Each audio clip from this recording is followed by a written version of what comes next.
J'espère que vous allez bien, j'espère que vous vous portez bien. Tout à l'heure, nous avions diffusé, en tout cas aujourd'hui, le 10 février 2024, une longue émission.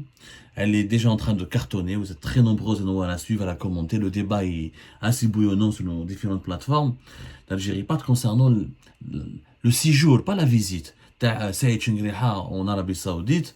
Et le fait que Mohamed Ben Salman n'a toujours pas reçu Saïd Chengriha, et que le premier objectif de cette visite, de ce séjour maintenant, est que l'Algérie veut sensibiliser Mohamed Ben Salman, le roi de l'Arabie Saoudite, pour qu'il intervienne auprès des Émirats, afin de dire aux Émiratis d'arrêter immédiatement leur hostilité à l'encontre de l'Algérie, d'arrêter de menacer l'Algérie, et de déséquilibrer les rapports de force entre l'Algérie et le Maroc, en fournissant des capitaux, des armes, et un soutien diplomatique, politique, économique et financier au Maroc, qui est en train de tisser sa toile d'araignée dans les pays du Sahel, ou là, en Afrique, dans les pays africains. Et les Émiratis aussi font des manœuvres, essayent de s'implanter, de pousser, d'inciter les élites dirigeantes de la Mauritanie, de la Libye, notamment de la Tunisie, à se retourner contre l'Algérie. L'Algérie, donc, se sent menacée, agressée, et elle veut que l'Arabie Saoudite joue le rôle de médiateur, ou là, intervienne comme étant le pays le plus important des pays du Golfe et de la Ligue arabe, d'intervenir directement auprès des Émirats pour dire que voilà, votre soutien actif au Maroc risque de créer, de mettre toute la région de l'Afrique du Nord dans une grande insécurité. Et comme l'Arabie Saoudite a soutenu récemment le Maroc concernant le Sahara occidental avec une instruction extrêmement significative, où Mohamed Ben Salman a demandé aux administrations de son royaume de ne plus parler du Sahara marocain, et de ne plus parler du Sahara occidental, mais de parler uniquement du Sahara marocain, pardonnez-moi.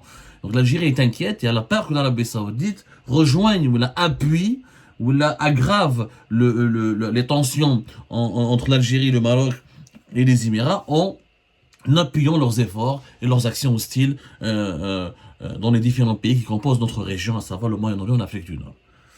Mais la question qui se pose, l'Algérie veut régler, elle a des malentendus avec les Émirats. C'est compréhensible, c'est bon, on a tout compris, c'est assez clair.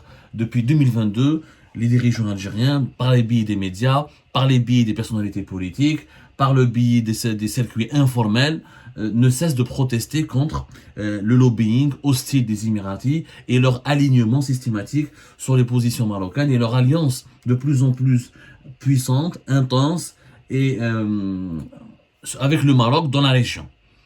C'est bon, les Algériens n'en peuvent plus, ne supportent plus les actions hostiles des Émirats.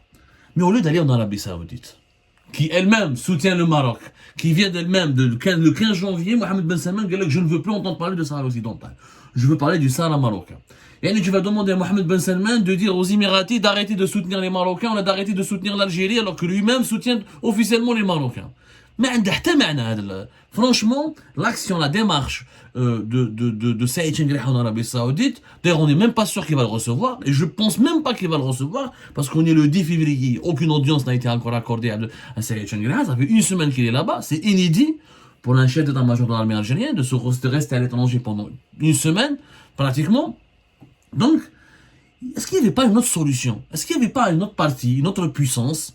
Est-ce qu'il n'y avait pas un autre pays? Est-ce qu'il n'y avait pas un autre dirigeant à qui l'Algérie aurait pu parler pour demander une médiation avec les Émiratis et pour se poser et pour entamer ou la demander qu'il exerce des pressions sur les Émiratis pour que leur hostilité à l'égard de l'Algérie cesse et s'arrête? Bien sûr que oui. Mais au lieu d'aller en Arabie Saoudite, il fallait aller en Russie. Aujourd'hui, la plus grande amie des Émirats, l'un des amis les plus importants des Émirats, c'est Vladimir Poutine. C'est la Russie. La Russie et les Émiratis, aujourd'hui, sont des partenaires majeurs. Il y a à peine, le 9 février, la diplomatie russe, les autorités russes ont remercié les Émirats arabes unis pour avoir jouer le rôle d'intermédiaire dans la libération de 100 prisonniers de guerre russes en échange de la libération de 100 prisonniers de guerre ukrainiens.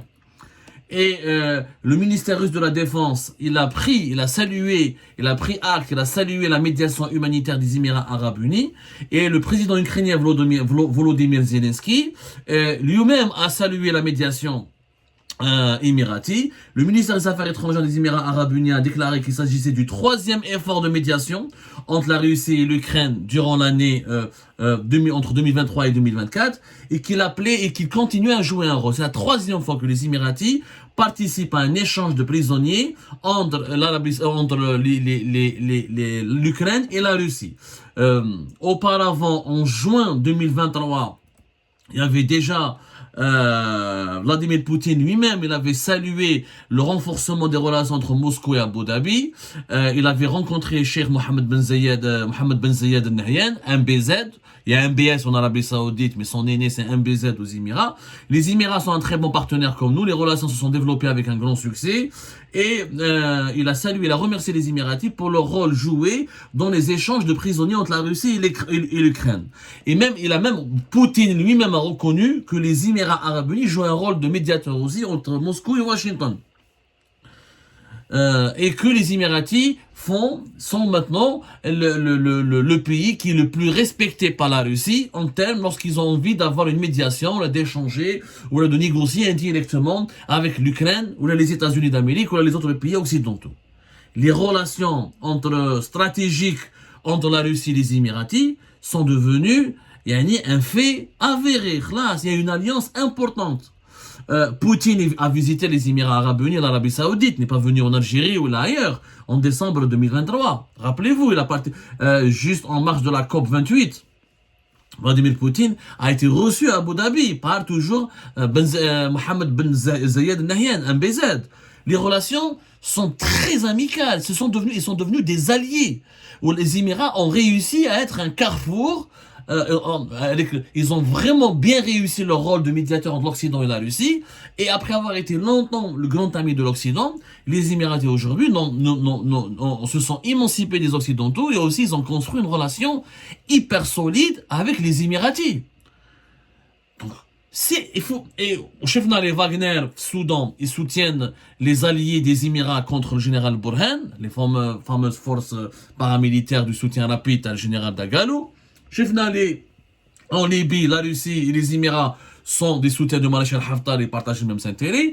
Et au Sahel et au Mali, au niveau d'exploitation de l'or du Mali, il y a un partenariat, on en a déjà parlé sur Algérie, une alliance directe entre les Russes et les Émiratis. Parce que le premier acheteur de l'or malien, c'est les Émiratis, et c'est les Émiratis qui ont donné toutes les informations nécessaires au groupe Wagner, au groupe paramilitaire Wagner, pour sécuriser les mines d'or les plus prometteuses du Mali. Le Mali étant donné parmi les 5 plus importants producteurs d'or du continent africain. Il y a une alliance, il y a une harmonie. Si on doit négocier ou faire pression sur les Émiratis, il faut demander aux Russes qui sont censés être nos amis. Il dit, mais on n'y comprend plus rien dans les relations, dans la diplomatie algérienne actuelle où on a perdu nos repères. Pourquoi je parle de la Russie aujourd'hui? Parce que Lyon, le 9 février, il y a eu le début de la première session de des consultations politiques algéro-russes qui ont commencé à Moscou hier. Il y avait en présence du secrétaire général du ministère des Affaires étrangères algérien, monsieur Lounès Magraman, et son homologue, le représentant russe spécial du président de la Russie pour le Moyen-Orient et l'Afrique du Nord, monsieur Mikhail Bogdanov. Il y a un dialogue politique, il y a un cercle, il y a un cadre formel et officiel de dialogue politique entre l'Algérie et la Russie. Donc, il faut demander aux Russes d'intervenir auprès des Émiratis pour que les Émiratis cessent leur hostilité et de provoquer l'Algérie. C'est la seule solution. Moi, j'ai parlé avec certaines sources. Non, les relations avec la Russie sont tellement prestigieuses et importantes. L'Algérie ne va jamais demander à la Russie d'intervenir au Mali ou de faire pression de vos Émirats. Non, c'est des relations spéciales. On ne veut pas les mettre dans la gêne. On ne veut pas leur demander des services. On n'a pas à leur demander des services. C'est un pays frère. Tout se passe bien. Si la Russie est un pays frère, mais c'est un grand ami. Alors pourquoi leurs alliés, les Émirats, soutiennent activement un plan de déstabilisation de l'Algérie, comme l'affirment les dirigeants algériens, porté par le Maroc ou la Israël dans la région. Je parle dans la région du Maghreb et de l'Afrique subsaharienne. L'ami de mon ennemi ne peut pas être mon ami. Et si j'ai un ami qui est très proche de mon ennemi, pourquoi je ne lui demande pas d'intervenir pour me protéger mes intérêts et pour régler mes problèmes? Donc franchement, ça servait à rien d'envoyer Saïd Cherghi en Arabie Saoudite. Il aurait dû aller à Moscou pour parler, pour être reçu par les dirigeants russes, peut-être pas par Poutine, mais en tout cas par ses homologues russes, afin de demander au Kremlin de voir avec les Émiratis c'est quoi ce manège? C'est quoi cette stratégie anti-algérienne qui a commencé depuis 2021, mais qui a pris une ampleur inquiétante depuis 2022 et 2023?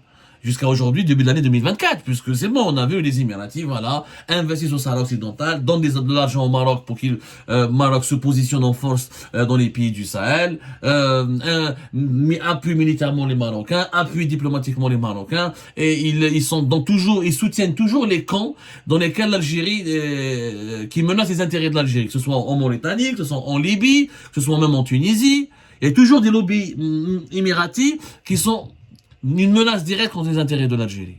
Dans ce cas-là, il y a un dialogue, il y a la Russie, où on demande je ne comprends pas pourquoi, encore une fois, on ne demande pas à Vladimir Poutine et à Moscou d'intervenir. Maintenant, j'ai l'impression, d'après ce que j'ai compris auprès de mes sources, c'est que l'Algérie ne veut pas revenir parce qu'elle a été déçue de ne pas avoir été pris dans le club des BRICS et que la Russie n'a pas réellement fait les efforts nécessaires ou a fourni les efforts nécessaires pour parrainer la candidature de l'Algérie. Donc l'Algérie, depuis l'échec des BRICS, elle a opéré un virage pro-américain et pro-occidental.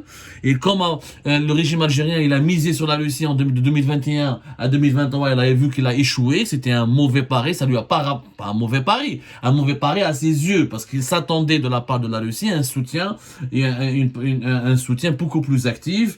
Je rappelle qu'Abdelmadjid Tebboune a considéré Poutine comme l'ami de l'humanité en juin 2023 lors du forum économique de Saint-Pétersbourg. MBZ n'a pas fait autant d'éloges à Vladimir Poutine. Et pourtant, on voit Poutine maintenant plus proche des Émiratis que des Algériens. Donc, où sera ça, c'est que Poutine n'a pas envie d'avoir une bonne alliance avec l'Algérie. Il préfère les Émirats il préfère les Émiratis et les Saoudiens aux Algériens. La lecture, elle est claire. Il ne faut pas sortir de Saint-Cyr. Il vient en Arabie Saoudite et aux Émirats. Il prend la médiation émiratique qui est beaucoup plus efficace. Et il remercie officiellement les Émiratis. Le rôle de l'Algérie auprès de la Russie, aujourd'hui, il est minime. La relation est devenue superficielle, alors que nous étions censés être les grands amis, et qu'en 2021, l'axe Alger-Moscou a été énormément renforcé, parce que l'Algérie avait vu que le Maroc était trop soutenu par Washington, par Tel Aviv, et elle voulait donc on a même conclu, lors de la visite d'Abdelmadjid Tebboune en Russie, en juin 2023, un accord de partenariat historique. Ce n'est plus un accord d'amitié, mais un accord de partenariat exceptionnel, plus un accord de partenariat, un accord de partenariat stratégique sur le plan militaire qui fait de facto, en tout cas sur le papier, qui fait de l'Algérie l'allié militaire le plus important de la Russie en Afrique du Nord. Et même sur le continent africain. Mais sur le terrain, c'est que du papier. C'est resté que du papier. Les Russes se sont détournés de l'Algérie en faveur des Émiratis et des Saoudiens. On s'est rapproché des Américains. Les Américains, on en parlera tout à l'heure, font beaucoup de pression sur l'Algérie pour qu'elle accepte, pour qu'elle revoie sa politique, pour qu'elle revoie sa copie vis-à-vis du Maroc et vis-à-vis dans le dossier du Sahara occidental, et pour qu'elle cesse son hostilité. L'ambassadrice des États-Unis d'Amérique l'a dit récemment dans la presse. Ça a trop duré, cette histoire du Sahara occidental. Yoshua Harris, il était en décembre 2023 à Alger, il a fait une médiation avec l'Algérie, il a parlé de la nécessité lors d'un long entretien avec l'ambassade des États-Unis d'Alger. Il a fait un long entretien dans lequel il a clairement dit, expliqué qu'il faut se réconcilier avec le Maroc, qu'il y a des gages de sécurité que les États-Unis d'Amérique sont prêts à fournir à l'Algérie. L'Algérie n'a pas à se sentir en insécurité, que les États-Unis d'Amérique sont prêts maintenant à accompagner, même sur le plan militaire, l'Algérie, à lui fournir des armes, et maintenant voilà, il faut tourner la page du Sahara occidental et qu'il faut accepter une paix régionale avec le Maroc. Les Américains sont clairs. Les Américains veulent que l'Algérie fasse la paix avec le Maroc. Non, on ne veut pas faire les dirigeants algériens plutôt. Mais les dirigeants algériens ne veulent pas de la paix avec le Maroc. Ils veulent que les Émiratis cessent de soutenir le Maroc. Ils veulent que le Maroc ne soit pas aussi plus soutenu. Ils ne veulent pas que des pays importants soutiennent le Maroc. Mais ce n'est pas à l'Arabie Saoudite qu'il faut demander ça. C'est à la Russie. Aujourd'hui, le soutien le plus important des Émiratis, c'est la Russie. Si on ne demande rien aux Russes, ou parce que les dirigeants algériens, ou peut-être que les dirigeants algériens, dans les coulisses, de façon informelle et non officielle, ont échangé avec les Russes, ils leur ont demandé service, que les Russes leur ont dit, nous, on n'y peut rien faire, nous, on est vos amis, comme on est les amis des Émiratis, vos problèmes avec les Émiratis, vous vous démerdez entre vous, ou les Algériens ne veulent pas demander aux Russes, parce ils ne veulent plus avoir une relation stratégique avec la Russie, ils sont en train de miser maintenant sur l'Occident. Il y a les élections présidentielles qui arrivent, Abdelmajid Tebboune veut à tout prévenir en France, à Paris, ils lui font une grande visite d'État important dans un pays occidental. L'Occident, c'est quand même, il est beaucoup plus proche culturellement et humainement et économiquement de l'Algérie. C'est quand même plus de 50% de nos importations, c'est presque 60% aussi de nos exportations. Je parle notamment des pays de l'Union européenne qui forment l'essentiel du bloc occidental avec les États-Unis d'Amérique. Donc on a l'impression que l'Algérie ne veut plus rien demander à la Russie, qu'elle a pris ses distances vis-à-vis de la Russie parce qu'elle était déçue, et que la Russie elle-même, elle est aussi déçue parce qu'elle voit que le régime algérien joue double jeu, un jour pro-russe, un jour pro-chinois, un jour pro-américain. Mais enfin moi, tout est brouillé avec le régime algérien actuel, et du coup Poutine aujourd'hui est beaucoup plus l'ami des Émiratis et des Saoudiens que du régime algérien. Le régime algérien a perdu sur tous les tableaux. Il n'a rien gagné auprès des Américains, il n'a rien gagné auprès des Russes, il n'a rien gagné avec les pays du Golfe, il n'a rien gagné avec ses voisins, parce qu'il pratique une diplomatie totalement instable, une diplomatie des humeurs, une diplomatie et ses relations internationales sont construites sur des agendas mercantiles, sur des visions court-termistes, sur des intérêts purement personnels liés au maintien du régime actuel, mais il n'a pas de vision à long terme, il n'arrive pas à convaincre, il n'arrive